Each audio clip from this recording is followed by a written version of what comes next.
My name is Clara Towson, and I'm a friend of the show. Boom. I am Francisca George, and I'm a friend of the show. Perfect. Hi, my name is Susan Leemans and I'm a friend of the show. Boom. Yeah. My name is Zainab Sammaz and I'm a friend of the show. Boom. Hey guys, my name is Sasha Vickery and I'm a friend of the show. Boom. Hi, my name is Lloyd Harris and I'm a friend of the show. Perfect.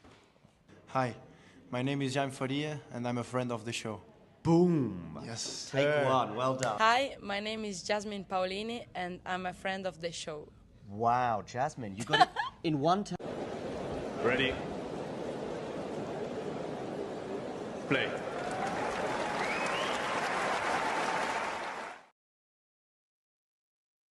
Hey guys, yeah, ATP Weekly. Obviously, last week was kind of peculiar in the sense that we only had Davis Cup really on the main tour. We probably will mention the upcoming things like Hangzhou, Chengdu, Laver Cup at the end of it. But I think first of all, we definitely have to talk about Davis Cup. And I'm so glad, Vansh, you're here because you will be able to share your thoughts on the demise of the American Davis Cup team. It's been a sad story for us since 2007, and it just keeps getting worse and worse. Even though it should be getting better, but nope. We could actually start there, and I think that we will basically talk about every single qualifier's second round because I think all of them had some interesting stories in there, and then maybe we'll mention some World Group 1, World Group 2 matches, but there will be a lot more selective. So yeah, I mean, first of all, Czech Republic defeating United States in Delray Beach.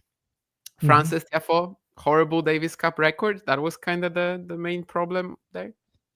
Yeah, that was a big problem. We didn't have Tommy Paul and Ben Shelton in the squad, obviously, so that's so we were left with Tiafoe, and Tiafoe hasn't been in great form this year, generally speaking, and he's kind of in his worst little moment right now for the last few months, and that just continued. I mean, he was not competitive in the matches against both Menchik and the Hechka. There was never a point in there where you thought, okay, this is a turning point. He can use this and elevate his level and get the crowd involved and do all of the things that make him really good at the U.S. Open and in the U.S. tournaments. Nope, there was none of that. So he didn't really have that intensity right from the get-go, and he was punished for it. I mean, he managed to play a little bit better in the second set against Menchik, but ultimately Menchik just moved too well. He was served much better than Francis did. He was way too clinical just on all the big moments, and yeah, I think he was just outmatched, honestly, by both of the Czech players. For Fritz, it was a little different story. I mean, he played it pretty good in the first match, especially against Menchik. He was a little under the weather before the tournament began, so he was, but he's still ultra competitive, and obviously it means a lot to him. Not that it doesn't mean a lot to Francis, but it's just that Taylor just played with that fire a little bit more, and he almost wanted it too bad at some moments in the second match, because that's where he was up a break.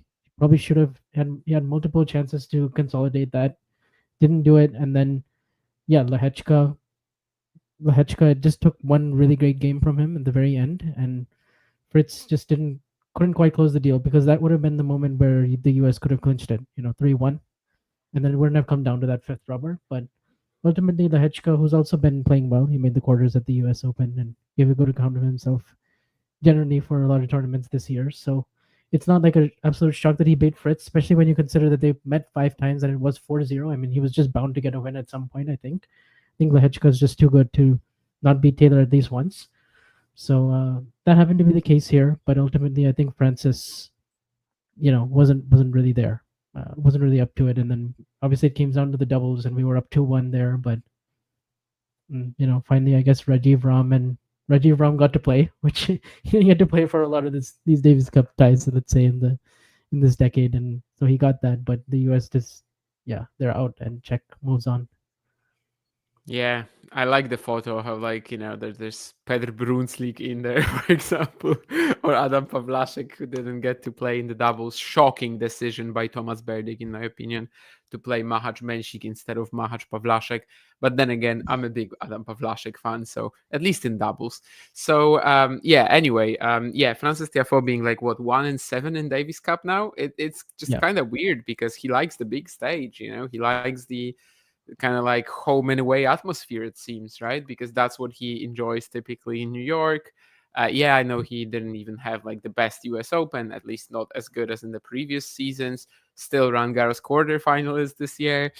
I don't know. I felt like he was going to do a bit better. Also former Delray Beach champion, isn't he? So yeah, these conditions also work great for him. Like if you just look at it on paper, every single aspect of this tie should have worked okay for Francis, I guess. Okay, yeah, sure, Lehechka is in good shape, but like Menchik hasn't really done anything in ages either. And yeah, for him to deliver 2 performances like that, definitely quite disappointing. Who else did you guys even have as the 5th player? We only brought 4. Oh, you only brought 4. Okay, so yeah, there was not even a single like option for Francis to be subbed in. I mean, yeah, I saw maybe that's was there, but he wasn't Opelka part of was there, right? Yeah, Opelka was there. Yeah. Yeah, I would have played Yeah. Opelka in the final tie. So yeah, I mean, he would not have lost 6-1, 6-4 if you played him. So yeah. I was thinking somebody was there, but I couldn't remember who it was. Yeah, definitely Opelka, now that you mentioned it. So maybe that's also something that could have been considered, with Francis performing so poorly. I don't know. Obviously, the doubles going the Americans' way, that was kind of 50-50. So that was a big boost for their chances. But then, yeah, Lehechka, you already mentioned the head-to-head against Fritz. Very close match in Cincinnati. Obviously, Taylor wasn't going to be beating him every single time. But still, that was probably, as you said, the moment where the Americans could have taken it. We saw a lot of upsets, sort of, or let's actually say away team wins over the course of the weekend, especially in the qualifiers second round. Actually, only one home team won, and it was a crazy match. I think we'll probably head there next. But yeah, this was another example of an away team prevailing, even though seemingly in this home and away system that we kind of just like got back to. This should be a big advantage. Maybe not even like, obviously the home court is the fact that you have the home crowd is massive, but also the choice of ground. You determine which conditions you're going to play in. And yeah, it felt like these should be good for Taylor and Francis, but they ended up being, it didn't end up working out like that. And yeah, of course, you also mentioned the American doubles, which finally, at least it was a proper duo, I guess. The Olympic silver medalists, but neither in that great form, that great, neither is in amazing shape right now. Well, Rajiv, I guess, won Cincy, but Krajicek definitely not. Still, they delivered the point. So I guess in terms of doubles, the American team definitely won, in the legacy of doubles or whatever.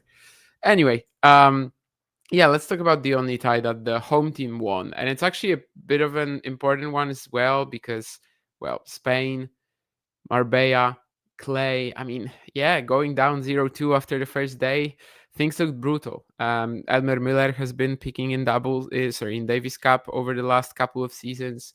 Obviously delivering a Bublik win last year, delivering in the 5th rubber this year against Medjedovic. Here he eventually also got to play a 5th rubber, which he didn't win. But he beat Jaume Munar on the first day. And Spain looked in trouble, especially because of one match. Like literally because of just one match. Because Rune was still going to play their number 1, which actually Munar didn't end up playing. They subbed in Pedro Martínez, who's been in like woeful form. And Pedro Martínez saves the match point, gets the win, also gets the point in doubles with Munar, and then Carreño Busta seals the deal. So this was just 1 point away from all 7 qualifiers second rounds going to the away teams. Yeah, it literally came down to Rune, the match point he had against Martinez, and honestly, he looked in really bad shape, Rune, for like the first set and a half, because he was down like 6-1, 3-1, right? And then he ends up turning around that second set with like some better patience, some more like ultra offensive tennis, but in like good spots where he could actually use the drop shot. He could actually use his variety a lot better. Whereas before he was just sort of blasting away, and Martinez was just way too consistent. His forehand was just on point, whereas Rune's was not. It was all over the map. But then in the third set, he got himself in that winning position. He has the match point. And then at around this time, he also started struggling physically, right? Like I don't remember the exact sequence, but I think around this time he was struggling with some calf muscle thing, like on his right calf or something. And so he was doing his usual thing afterwards, point shortening. He got it treated after he got broken with the match point. And then Martinez was quite good in the tiebreak, I have to say. He was using the forehand really well. He was coming up with some good plays. Rune wasn't doing a good job of finishing points. At this point, he didn't really have his legs either. So it was, once he lost that 5-3 game, he couldn't really recover, even though I've seen matches from him before where he's been, he's battling through cramps and physical issues and somehow still finds up a way. It may end up costing him later in the tournament or whatever. But, we've seen it, for example, in most of the majors where he's getting to the fourth round and then he has a match like this somewhere along the line. But yeah, this was crucial because after that Spain prevailed and then they won the fifth. Pedro Busta came through in the fifth rubber and then now as a result, yeah, they're in the finals when it seems so unlikely in the start. But yeah, then it came down to the 1 point. Yeah, I mean, when Rune beat Carreño Busta and then Elmer beat Jaume Munar on the first day, I mean, they seemed kind of done, and that was mostly because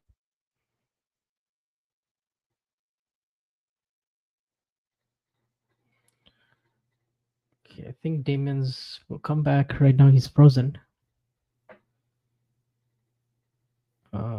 his form was not good enough. Like if he did, he would have been the number 2 instead of Carreño Busta. But then Munar loses, and the Spanish captain, actually I don't even remember who that is, but the Spanish captain just decides to field them for both the singles and the doubles. Ferrer is the captain, right? Ferrer's the captain of the Spanish team? Ferrer, yeah, of course, yeah. I saw him on the bench, and I'm just blanking on that. But anyway, yeah, he wasn't even supposed to play there. Besides the doubles, he shows up in.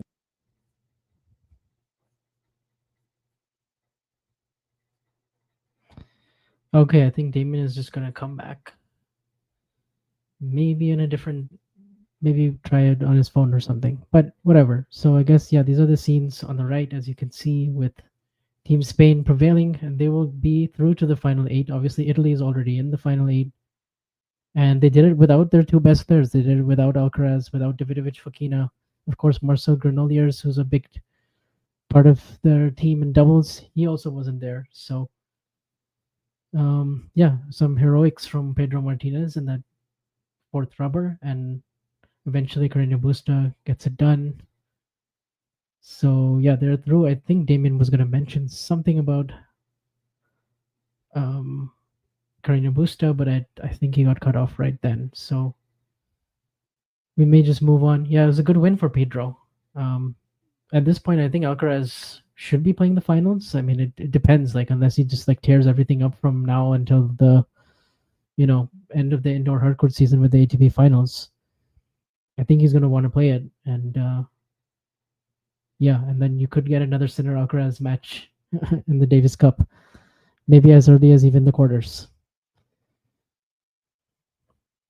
And yes, I think there was actually quite a lot of interest for this for the U.S. tennis fans, with it being in Delray Beach, at least the ones in Florida, and the people in Miami. I saw a lot of posts from Hanlon and the doubles. Yeah, mostly from Hanlon and the doubles tribe. But I did gauge that there was a decent amount of interest, at least in the locals. I don't know about the rest of the fans, honestly, just because it's right after the U.S. Open and perhaps they're just not really as locked in.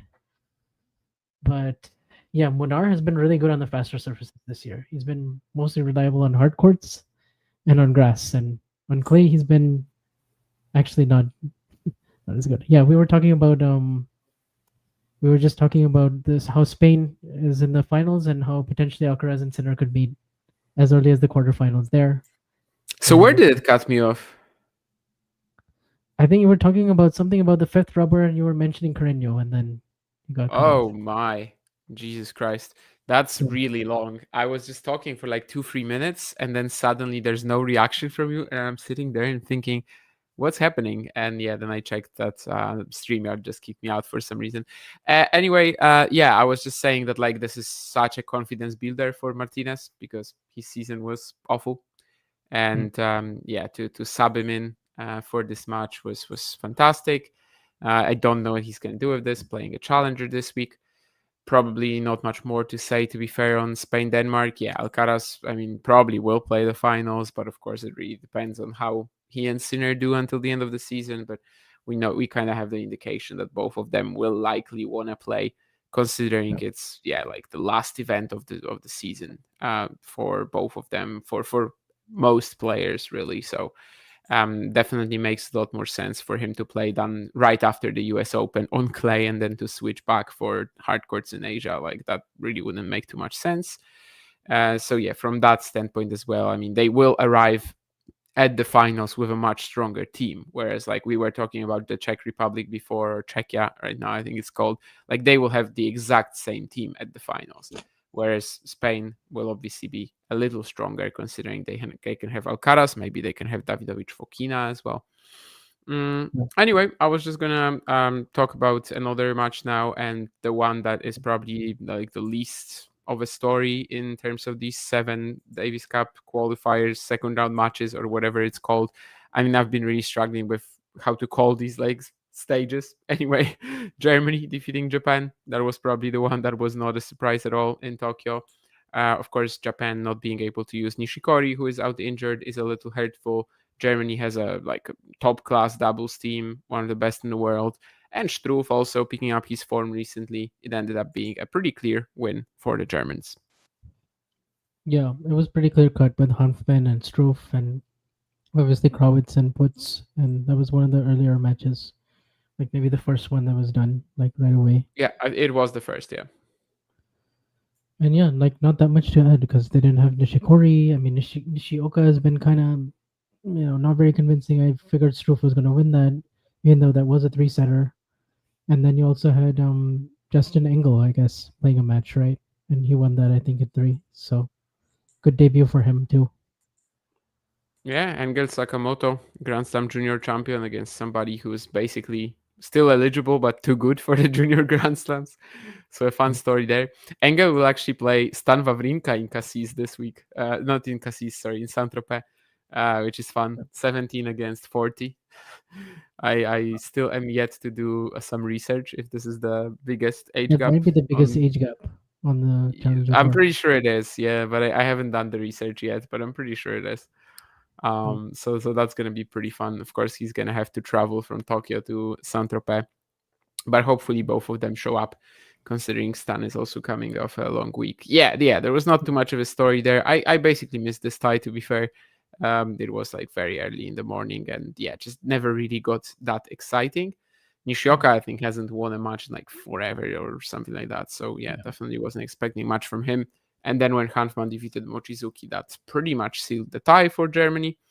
Let's talk about one that was probably a bit more exciting. And in Osijek in Croatia lost to France. And the hero of this tie was Corentin Moutet, who used to be like just beefing with the French Federation. They did not want to give him wild cards. He was just like writing social media posts about how crappy the job that they do is, and then he shows up here for the team, and basically is the hero behind this success.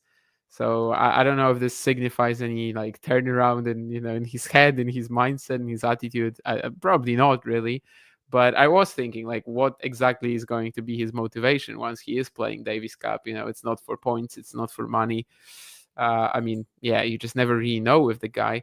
But he defeated both Marin Cilic and Dino Prizmic and posted 2 of the 3 points. Yeah, he was causing Cilic a lot of issues with all the drop shots and all the ability to get it out of his strike zone. Like just it being on clay as well, he was able to get so many smashes back, turn so many points around with his speed, which we know is obviously really elite. It's probably his biggest strength. Alongside with his unpredictability and not knowing what he's going to do next, and whether he's going to hit like a backspin drop shot on the backhand or he's going to actually like go full power, and it's just kind of like that always kept Cilic kind of on the edge of his seat, and he didn't know what was coming, and he couldn't really settle into a rhythm, even though he did like make some impact at points in the match. It was close, but ultimately it was Moutet, and that I guess also it being on clay, you felt was going to help him out even more against Marin. What do you think about this surface choice from the Croatians?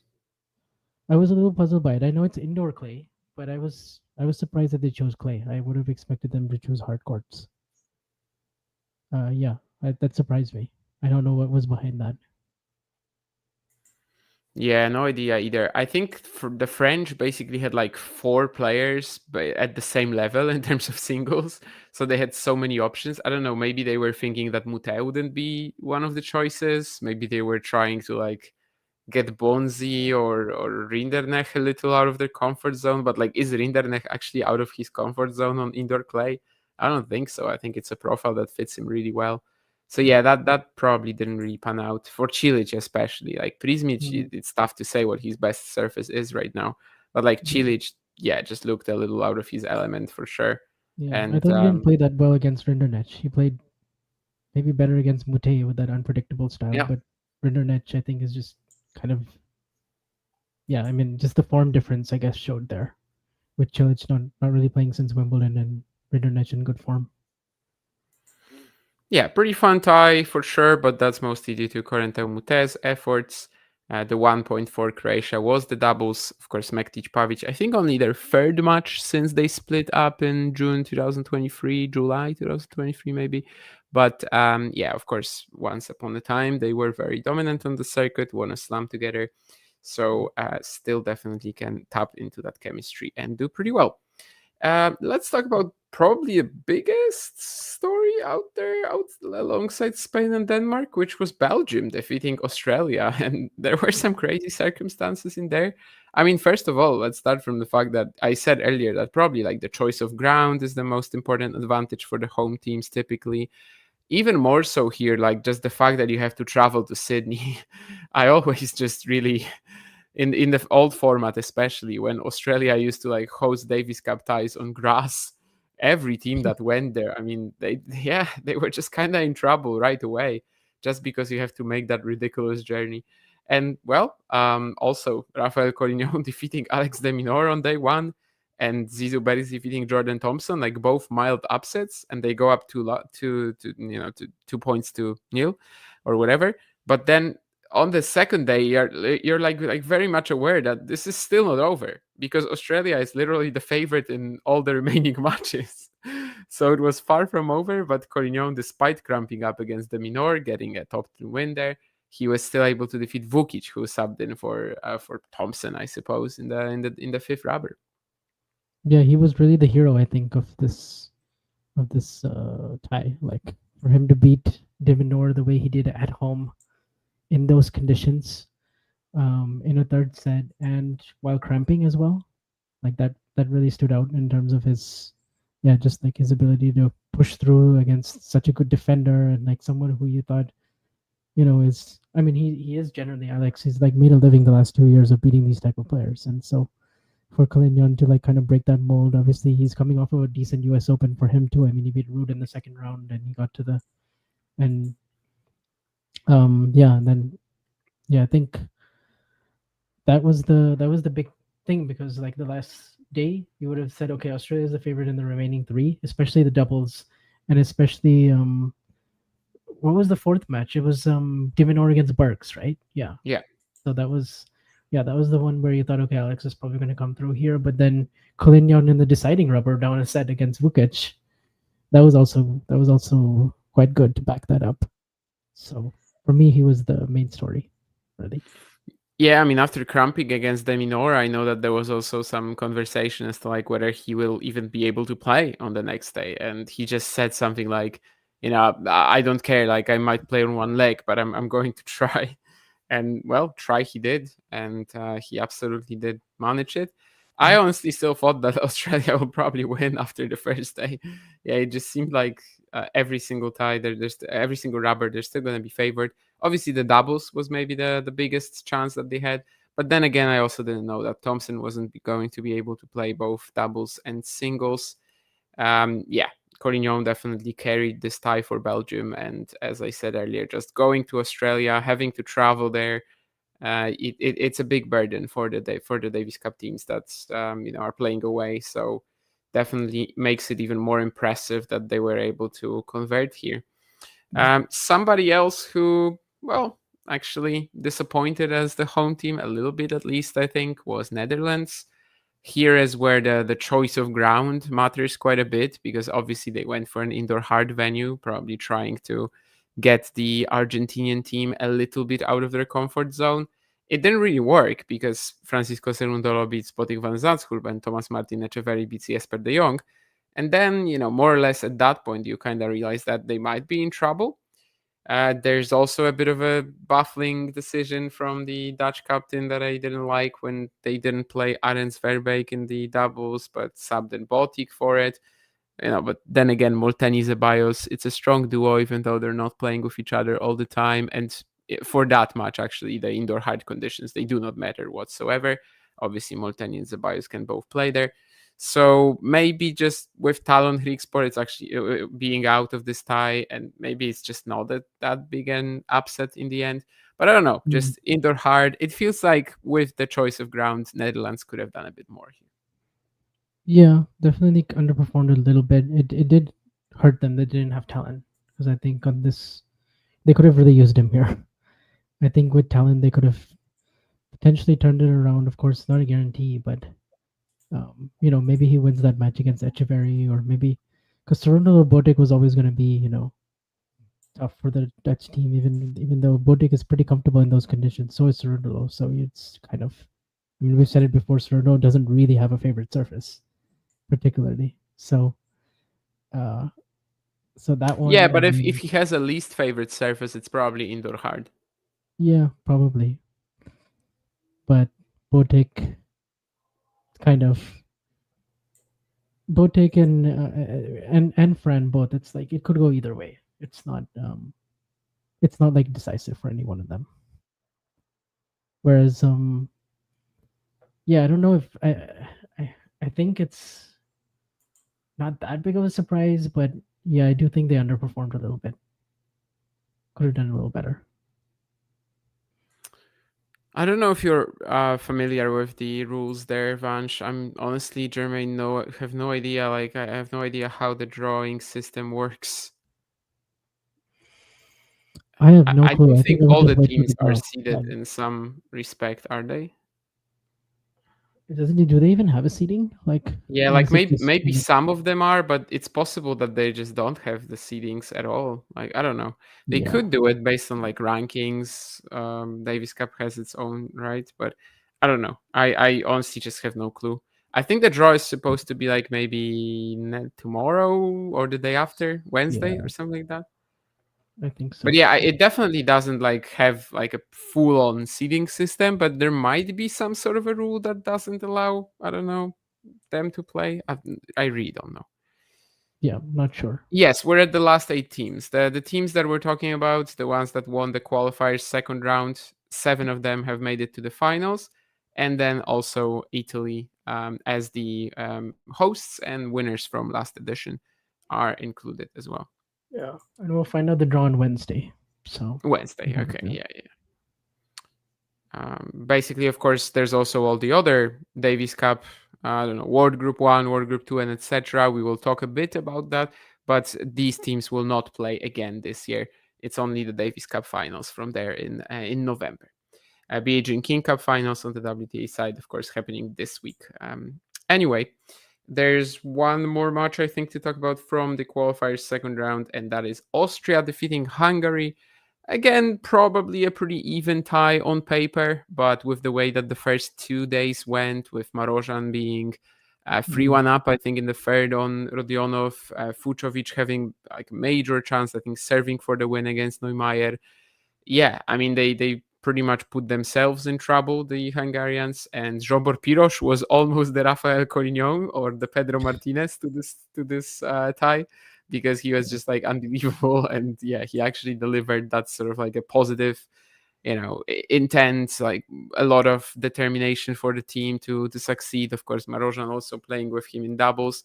But then Fucsovics in the final rubber was kind of the Taylor Fritz to this tie, because he had a big head-to-head lead on Yuri Rodionov and didn't end up winning. Yeah, I think the first day where they decided this tie, with both Fucsovics and Marozsan not getting it done, I think that was brutal for them to lose both of those in the way they did. Like that, that really sort of killed their chances. You would have said it's a more or less even tie, but you'd still have given the edge to Hungary, and I think they just couldn't recover after that. After that first day. But how about Piros with that sneaky So Yeah. that made the rounds all over Twitter. Yeah, I saw that. I don't know what do you even call that. It's like an overhand underarm serve, but players hit that. Like we've seen that before. I don't know. Ryan Segerman does it all the time. But yeah, I don't know if I've seen Piros do it. He does have some flair though. Like when he feels confident, he definitely has hit some ridiculous twinners before that weren't necessary whatsoever. Like I don't know. I'm not saying chasing down a lob, but like I don't know, frontal twinners or something like that. There was a bit of showboating maybe there, but yeah, it's such a great what choice as happened well. to Martin in the fifth rubber? Like that's I don't know. I didn't catch any of that, but like it seems very one-sided for. Was 3-0 up in the head-to-head on Rodionov, and yeah, just had a bit of a nightmare. If they win one of the singles on the first day, they probably end up taking the tie. Although Marozsan Piros, that was a small upset in the doubles. Great choice from the Hungarian captain, I guess, to not field Marozsan for the next round of matches and just play Piros, who really delivered. But yeah, Austria end up getting to the final 8. I think Austria, it's their like biggest Davis Cup success, and well, maybe even ever. So that's going to be pretty fun too. They maybe don't have the strongest team, but who knows? The system in the finals is a bit more random than this one as well. So, and they can all play indoors. Maybe they can have Offner as well or somebody like that. Misolic could play, but I don't know if he's actually that much of a help indoors. That's debatable, I suppose. Yeah, I think that this is pretty much it on the qualifiers second round. As I said, we're going to be a bit more selective with the other levels of the competition. We're definitely not going to touch on every match. Like there's no point in talking about Canada defeating Israel, for example, from Davis Cup World Group 1. Even though maybe there was a bit of a story there because of some like media content that the Canadian Federation was doing. Anyway, yeah, we're not going to get into that, I don't think. However, there's a few matches that are worth talking about for sure. Bulgaria defeating Finland, for example, because the Bulgarians really went for it with the juniors. Obviously, we've just had the US Open and the boys singles final was all Bulgarian, Ivanov against Vasilev. Wimbledon was also won by Ivanov, and Vasilev was in the semis. So they have two really strong young talents, and they just decided to go for them in the singles.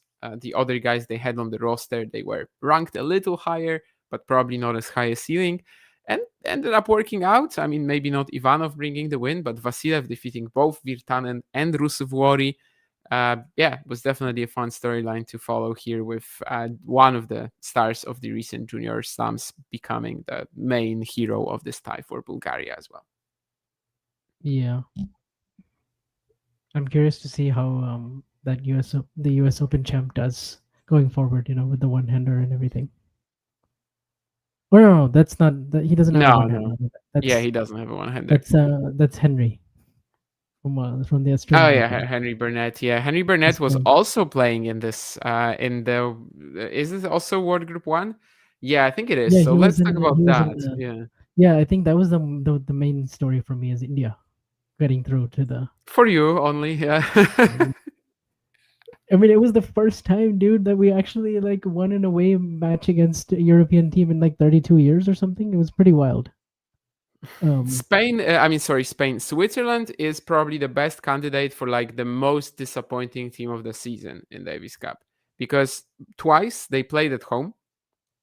Twice they could choose like any venue, any speed of an indoor court, and they lose to Spain. And obviously Spain, I mean, they can still lose to that, right, in February. But the way they lost, just a quick 0-3, nobody steps up, and then they play India. Yeah, and they play India in indoor conditions, and you have all these matches finishing. I mean, the first 2 days was straight set wins for Suresh and Nagal, and like, I mean, Nagal and Husler. Did that surprise you that Nagal was able to win that as comfortably as he did? Like, the problem for the Swiss team is that like their players are amazing on their day, but they're all so aggressive and just so all or nothing. Like Husler can lose any match, Kim can lose any match, and they kind of did, I wonder if it would be better to play Stricker, but he's maybe also been kind of, But Stricker, yeah, I mean Stricker is just in such a rough spot mentally. No idea. I think it would have been better to play. Gukesh is losing every single match right now, Nurlan. What are you talking about? He's going to lose the world championship this year. Anyway, what am I talking about? So yeah, with the second day especially, there's a conversation there because they played Henry Burnett, right? In Yeah. the most important tie.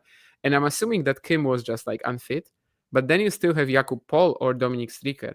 And Henry Burnett just being given like this much responsibility. I don't know. That was a bit too soon, I thought, for him, Yeah. To have that weight on his shoulders. Like, maybe. And I was gonna say the fact that Kim lost to DK Suresh was insane. DK is, of course, like in terms of the indoor hard conditions, like for him it doesn't matter. Like it hits him, Nagal, it yes, perfect, but actually. for him it doesn't matter. But how did he win that match against Kim, who was just not losing any points on serve and yet lost in straights? I think he got outserved as well, or maybe. Who, yeah, Kim? Like 6'6". Yeah, like DK is like what, like 6'6". No, he did not. I mean, Kim had 7 breakpoints, didn't take any, and DK had 1. Yeah, that's. Yeah, and the thing is, like, Kim was not losing any points on serve besides the tiebreak and the one game where he got broken. It was a ridiculous match, sort of. I mean, at least in terms of losing it in straights. But yeah, all in all, I mean, I just think Switzerland had such a disappointing Davis Cup campaign this year. At least one of these ties, Spain, India, I mean, they have to win or at least fight for it a bit more. I don't know. Yeah, definitely controversial to play Henry Burnett in the 4th rubber.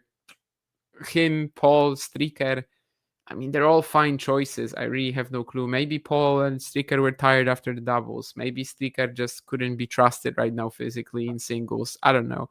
We obviously don't have the full story there.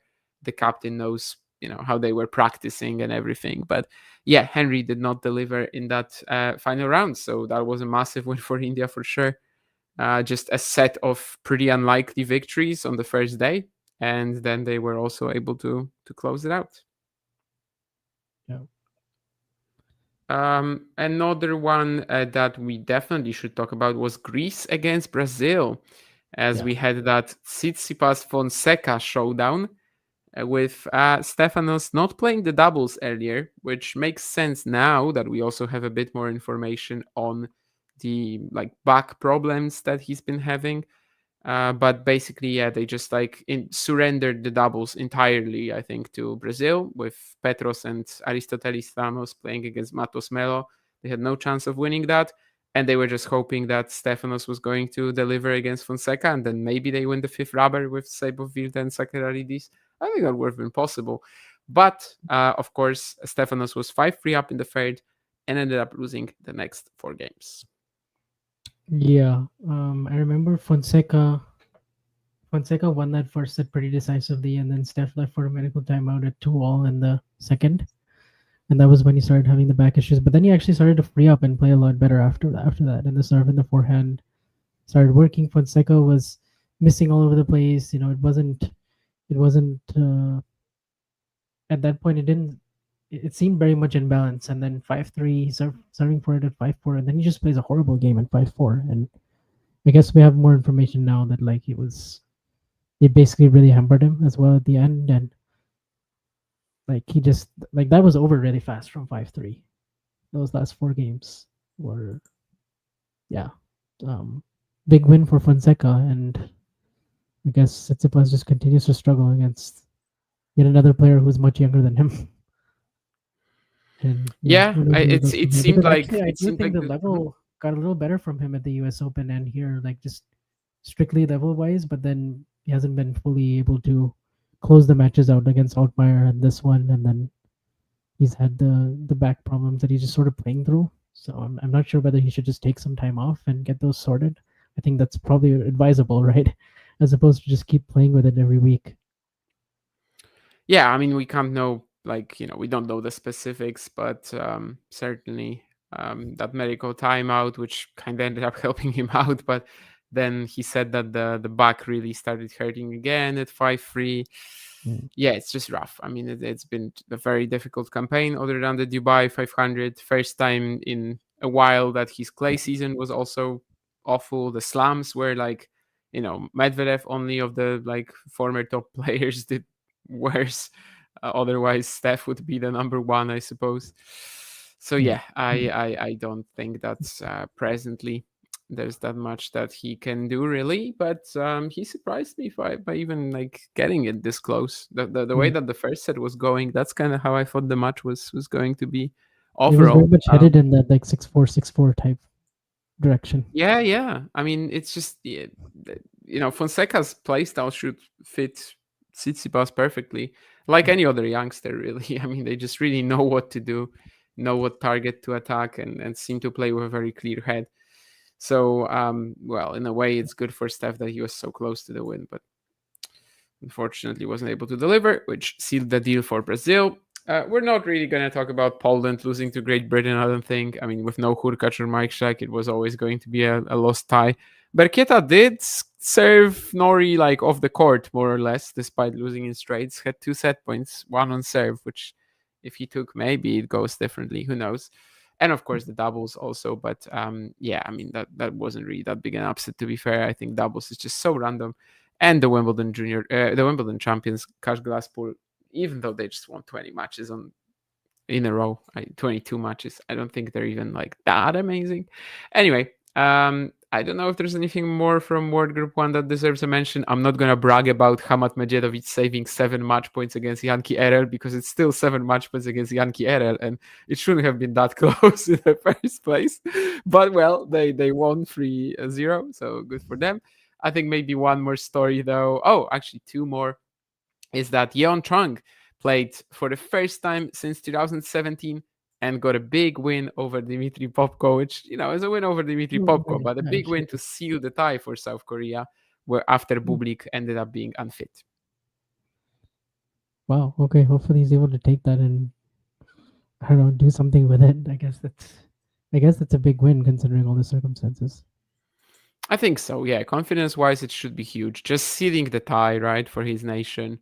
Of course, with Bublik being, basically retiring in the first match in the end, even though it was kind of weird because he was losing and then it was rained off until the next day, but then he retired during the rain delay, basically. But yeah, I mean, with Bublik unfit, Kazakhstan was going to be in trouble, but just nice for Chung that he was able to secure it for South Korea, because if he loses that match, and he was 1-5 down in the second set, then Kwon plays Shevchenko in the final round, and that's, I don't know, 50-50-ish maybe. Kwon is obviously so underranked right now due to his military duties. And there's also a certain team which I think the producer enjoys, which has a Portuguese manager, and he should be sacked. And maybe the Portuguese manager of the Davis Cup team should also be sacked. I don't know, because they lost to Peru. And, well, it's kind of Nuno Borges, you could say, because he lost to both Bueno and Buse. Bueno Buse probably going to be a very decent Davis Cup team in the future. They were both in the top 10 in juniors, more or less at the same time, have known each other for years. They're going to be pretty fun to watch over the years. But, still, even though it was at home, kind of rough for Nuno to lose both singles matches there. That is pretty rough. I mean, and also Faria losing 0-2 is rough as well. It's that scoreline, and I didn't see any of it, but that's very decisive. Exactly. And then we're also going to see if we have anything to talk about from World Group 2. I mean, Keena's in the chat, so we might as well mention that Team Ireland didn't do well against China. They kind of needed Michael Agvi to be just the best version of himself, and he was not, losing to Iju on the first day. But that was always going to be tough to win, of course, when you have just one player who can really compete against the others. Otherwise, I don't know. I mean, sometimes they were kind of, basically, we knew the result beforehand. Like Lithuania invited Benin, for example, to play on indoor hard in Vilnius. So yeah, I mean that wasn't that competitive. And was there any big story here? Actually, I don't think so. In World Group 2, sorry. Maybe Mexico defeating Estonia on indoor hard with Pacheco Mendes getting the 2 wins and also winning in doubles with Luis Carlos Alvarez. So basically stealing the tie there, defeating Layal especially was massive. Even Glinka, who's been in good form. But yeah, I think that's that probably from World Group 2 we can basically skip talking about the matches. So yeah, coming up this week we will have Laver Cup, Chengdu and Hangzhou. Let's maybe just mention, well, we're going to talk about them briefly, but let's mention the Laver Cup. Is there anything that you're excited about at this tournament? How much of it do you think you're going to watch? That is a ridiculous poll. Anybody who's voting Laver Cup should be like banned from the world of tennis.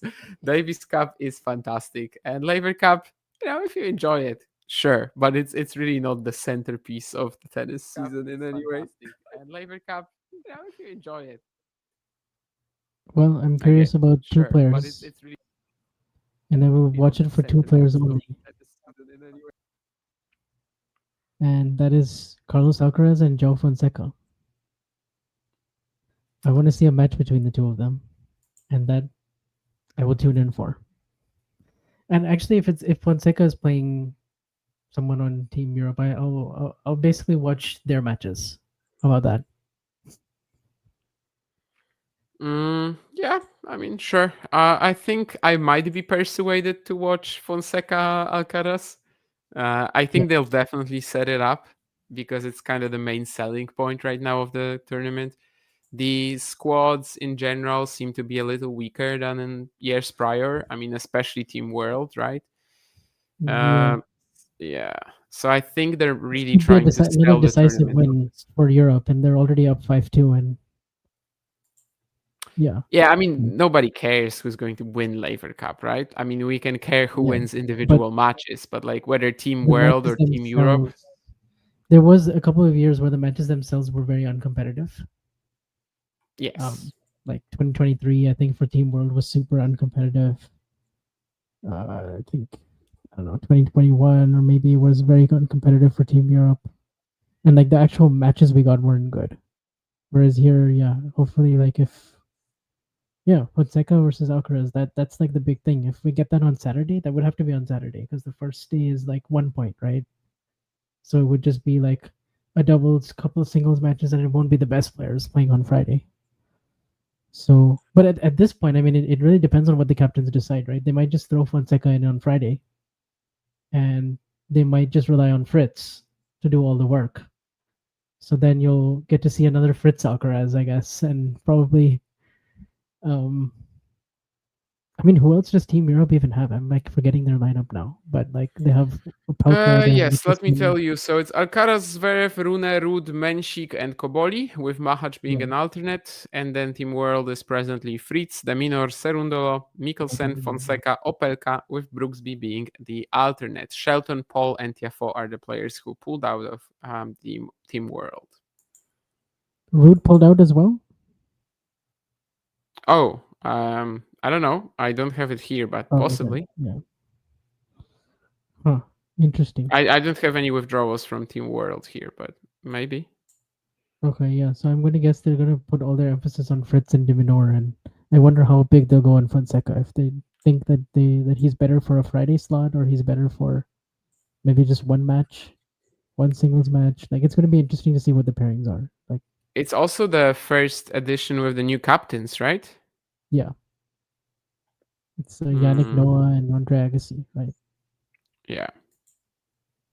So we'll see how that works out. Obviously, a big part of Laver Cup is kind of like the team interactions and how all the players, get along on the bench alongside the captains as well. So we'll see that. I mean, these are some pretty colorful personalities, Yannick and Andre.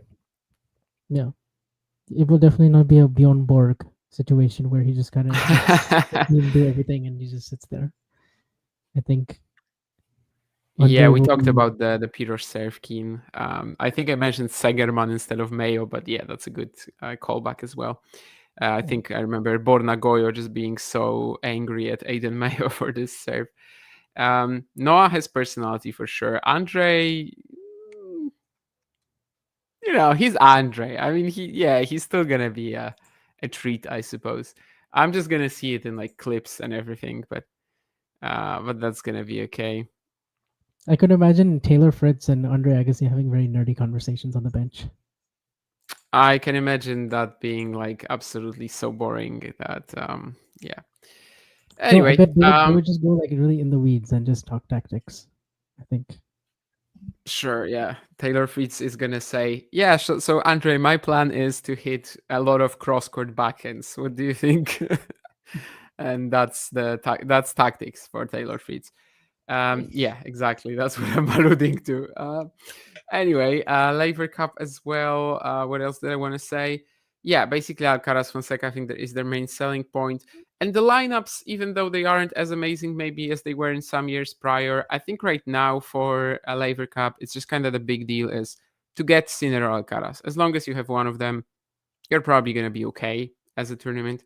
It's funny how Fonseca is also probably the biggest selling point of Team World as well, out of all the competitors. But yeah, Alcaraz or Sinner, basically. If you have at least one of them, I think the tournament is like valid, let's say. Again, not my cup of tea, but if somebody will want to watch that, go for it. I will be focusing on the 5 challengers and Hangzhou Chengdu. I don't know. I mean, somebody mentioned, well, Vansh mentioned something about Rude, but I don't know. No, I was asking. I didn't know that he pulled out. Okay. Yeah, I didn't hear anything about that. I think I heard something about him becoming a father or something like that. So yeah, congrats Casper Ruud for that. Yeah, I don't see anything about Casper Ruud pulling out of Laver Cup. I don't think so. So yeah, probably going to play. We haven't had any withdrawals from Team Europe, I don't think. Only from Team World. Yes, and also about Chengdu and Hangzhou. These events are, of course, starting, well, let's say in about 9-ish hours with the qualifying. So the Asian swing will properly kick off on the ATP Tour. And I will quickly pull up the draws and see if there's anything that we should mention about either event, really. I believe that in Chengdu, the top seed is Lorenzo Musetti, who is defending his runner-up points, right, because of losing to Yuncheng Shang last year. And if memory serves right, Chengdu is also that event, which is like 500 altitude or something like that on hard courts. So tends to play super fast. Was this is this the tournament that Chilich won last year? I think he won. No, that's Hangzhou. Oh, that's okay. I get them mixed up all the time. But yeah, dude, Prismic and Atman, round 1. That looks good. That's going to be a really tough first round for Musetti on hard court. Oh, that's I knew that Atman and Prismic were playing, but I wasn't aware of where they are in the draw. Okay, yeah, that's very losable. Maybe, yeah. I mean, Lorenzo is going to be in trouble here. I think Coleman Wong could have a big week too. Don't hate it. Kriegsport has chosen. He actually has chosen, by the way, to skip the Davis Cup in order to like focus on his career. So, well, I mean, that kind of puts pressure on him here. And Coleman isn't an easy out in the second round. Yeah. Maybe Brandon could have a good shot this week. Maybe this is the week. This is the week he finally wins the title. Didn't he lose to Uchiyama last year, this week? In Hangzhou, I think. He lost to Chilich, right? And then Chilich won the title. Oh, so he beat Uchiyama. Okay, never mind. Yeah, then he lost to Chilich in the semis, I want to say. And then yeah, I remember Uchiyama had a really good run, but I didn't remember. 54 minutes, ladies and gentlemen. I mean, we're probably gonna get to like hour-ish and then close out, but I don't know. Is that a lot, or is that? Oh, Keen is really throwing in some great stuff here. Why is Opelka picked? He has been awful. I mean, he hasn't been awful, but yeah, I mean, definitely not Laver Cup material right now. And apparently Ayeni. Oh, so okay, it was 54 minutes for the Nakashima mention. Yeah, apparently it's time to give up on Ayeni. Keen likes to give up on players. Like, they just get 1 or 2 bad results and he's already given up. I never give up, on the other hand. I hope you don't, Vansh, either. Yeah, I do not know what Ayeni is actually up to right now. Besides, I remember him playing Newport and then he played a bunch of ITFs. Yeah, I Yeah, mean, yeah. that's what he's up to. But yeah, any other stories from that tournament or? How about Juan Manuel Cerundo, the new hardcore goat? Do you think he's going to go on a run? I mean, why not? I mean, who is he playing first? Sonego. Oh, okay. Probably not, actually. Yeah, I think he's going to lose and like lose heavily. I think Guangzhou was actually a lot slower and like he had so much time to just basically walk around and actually dictate with his forehand and like yeah, just I don't know. I think his overall game has matured a lot. He's improved all around, but in these conditions, he's just gonna get smacked. I think. Darderi as Don't well. know I don't know who's gonna win this tournament. I'm predicting that it won't be Musetti though. Yeah, I think Musetti will lose to Atman or Prismic, both of them. Yeah, I could see that. Give me a Coleman versus Brendan final, dude. Well, okay, Shang won it last year, so actually this is a ridiculous thing that I just wanted to say. But I wanted to say that if it was last year, Shang would have won it, and Shang actually did win it. And if he wasn't right? From last year, I think he would have done it again. Wait, actually, he beat Musetti, right? Yeah. Was that the final that he beat Musetti? Yes. Wow, it was. Oh, so Musetti actually made the final last year. Yeah, I think his draw is harder this year, though. I mean, if he wins this tournament, that could help him out for Turin, I guess. Wherever he's at in the race. Yeah, I mean, he's doing well there because Draper isn't playing, right? So yeah, with Draper out of the ATP finals, with a run at the US Open, I think Lorenzo is obviously going to be fine for Turin at this stage. So yeah, I mean, nice for him, I guess, to win potentially 250 points here, but he can also just easily lose round 2, and it's not a big problem. So yeah, the other event is Hangzhou. As you mentioned already, Marin Cilic is the defending champion. He might actually play Daniel Medvedev in the second round because he's unseeded. He'll face a qualifier first. I mean, there's a few stories here, I suppose, but maybe just mostly based on the wildcards. Zhiren Zhang is finally back. Keen mentioned him earlier in the chat, saying that it's a shame that he didn't get to see him in Dublin at Davis Cup. I think Triple Z hasn't played in like half a year or something like that by now, and maybe Bing Wu can do something. The perennially injured. You could have a matchup between Korda and Weibing Wu, the perennially injured talents.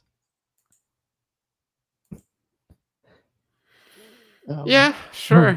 Wu Manarino, though, that's already tough. Is the story Medvedev and who will he lose to next, and whether he'll actually break the title drought or not, or can he beat Cilic? Like, I feel like that might be the main story.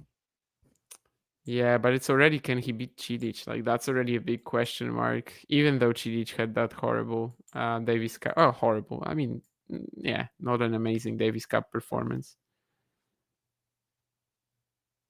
Oh, yeah. I mean, so, and then who's the top seed here? Rublev, okay. Oh, you also have a rematch from Indian Wells with Navoni and Tien. Potentially another Tien Rublev, which we saw like a couple of times over the summer.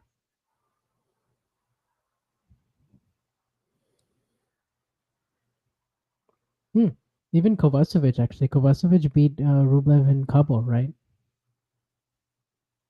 And then lost in the final. So Hangzhou, I don't think was as fast as Chengdu was. I think it's more like a medium-ish court. Because if it was altitude as well, Kova would be not a threat at all. Like he needs a pretty slow. Makes it slower. Yeah, he needs a pretty slow hard court to be successful, I think. I don't know. I don't remember if this was like that slow, but it just wasn't Chengdu. Let's just say that. Oh, also Berrettini is back, which I guess deserves a mention. Oh, okay, yeah. Berrettini could actually be a big boost for the Italian Davis Cup team if he is going. Bublik has been like, he's been like fairly consistent this year, and he could also like probably. I mean, it wouldn't surprise me if he like won this title. Who again? Bublik. Oh, Bublik, yeah, but he was injured at Davis Cup. Like, no idea how serious it is, but he wasn't moving. in the second set against Kwon, and then he retired and didn't play the Oh, second he singles was losing rubber. to Kwan. I saw that. I was a little surprised, but I guess that makes sense. Yeah, and then he didn't play the second singles rubber, right? Popko subbed in, so yeah. I mean, if he's fit, definitely could be Bublik, and he might actually be the tournament favorite. To be fair, Vukic or Goffin, that's a good second round. Berrettini, Zhang, no clue where they are right now. I think Bu and Zhang, they played last year in the Asian swing as well. But of course, yeah, Zhang hasn't played in 6 months, so now it's very different. So yeah, Bublik could be the tournament favorite, but that's assuming he's healthy. We also have the other hero of, well, no, Bublik wasn't the hero of Davis Cup this week, but Mute, the hero of Davis Cup, but traveling from Croatia. We'll see how he handles that. Yeah, it's a pretty interesting event. I mean, you've got Rublev and Medvedev kind of as the biggest names, but they're both so fragile right now that you really I cannot. was looking at the race just to see where Medvedev is, and he's 22nd, and Tsitsipas is 25. It sounds even too high at times. That's crazy. I have no idea, Keen, who is the worst player to ever win an ATP doubles title. I mean, I'd have to do major research to answer that. I don't know, not from the top. I'm not even gonna try off the top of my head. Didn't like Tomislav Prkic win an ATP doubles title, but that's probably harsh on him. He wasn't that bad. Anyway, probably going to well, Petros Tsitsipas, I think some would say. I actually like Petros a bit, but anyway, yeah, I would have to do major research to answer that question. Anyway, yeah, I think we're done then. Yeah, I think that covers everything basically. Yeah, Hangzhou, Chengdu, these are starting, well, in about 8 hours in terms of the qualifying, but on Wednesday in the main draw. Laver Cup will be as usual Friday to Sunday. So I'm actually, yeah, probably in the next ATP Weekly will have to be like after Hangzhou and Chengdu. So in about a week and a half, for about 3-4 weeks, we're entering that weird part of the season where the finals fall on Wednesday. Worst time zone for me. Worst time zone. It's also a horrible time zone for Vansh, absolutely. Yeah. Would have to wake up like 2 a.m. Yeah. For me, it's very good, especially in the current circadian rhythm that I have at the moment. Basically, I just started waking up at like 6-7 a.m. every single day. So for me, the Asian swing this season is not a problem. Whereas sometimes I was really missing most of the Asian challengers. Right now, it's just like, yeah, I wake up and they're on, and that's amazing. I'm struggling with the night sessions though, and like American events and everything. But anyway, but I honestly love the stretch with Beijing and Tokyo and Shanghai and Wuhan, and even on the WTA side, Seoul this week, Iga's back. Like, even though it's rough, time zone wise, there's actually some intrigue here. You still feel some excitement. That's good. Emilio Nava just won his opening round match in Villa Maria. And by the way, I can finally brag to my father because he is officially 100 in the world today. He is, yeah. So he didn't even play last week, but he was a bit fortunate that Christopher O'Connell retired in the Guangzhou semifinals. But no, he would have gotten in anyway. I mean, just going to South America for a few events, at some point he would have gotten in. He was not defending anything. Yeah. Keen. That's a good question. I mean, I don't think it will be my choice. Let's just say that.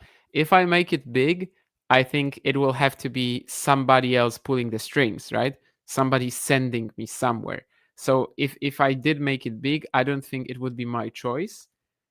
But I would probably prefer to go, I don't know. Depends on the time of the year, because the US challengers, some of them are just completely awful. Like if I went to Winston-Salem last week, I don't think I would have enjoyed them. Enjoyed that event. Like, okay, yeah, if you're there, you're gonna find a way to enjoy it. But just, I don't know, that kind of quality of the draw, no, I don't think I would love it.